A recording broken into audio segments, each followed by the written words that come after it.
અરે આશિકભાઈ કઈ છી? આશિકભાઈ તો બરોબર.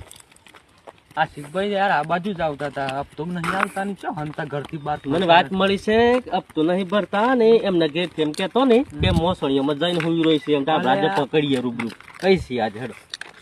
ઓ આશિકભાઈ જઈ રહ્યા. ભાઈ તો આ બેઠા છે. કેમ ભાઈ તમે ઓય બેઠા છો? સાહેબ આવો આવો આવો. હું આવો જે ભાઈ બંધ જે કરો. ભગવાને હપ્તો જોઈએ આજે એમ ચાલે ને હપ્તા વગર. તમે મોસણીમાં સુઈ તો 2500 રૂપિયા 5 હપ્તા પેન્ડિંગમાં પડ્યા છે. તમારા હપ્તા જોઈએ ના ચાલે હપ્તા વગર. હપ્તા ભરોડો. આ મોસણીમાં શું કરો છો? અહીંયા શું છે? પણ સાહેબ રીપેજ નથી ઘરમાં એક કે બે દંડથી તો ખાધ્યું નથી. લોન શું કરવા લીધી લોન? સાહેબ પૈસા નતા એટલા માટે તમારા પહોંચે અમે લોન લીધી હતી. એ વાત સાચી પણ મારે તો હપ્તો જોઈએ. મારે નોકરીનો સવાલ છે આ તો. પણ પૈસા હોત તો તમારો હપ્તો ના ભરત. સાચી વાત છે પણ હપ્તો તો જોઈએ. આજે અમને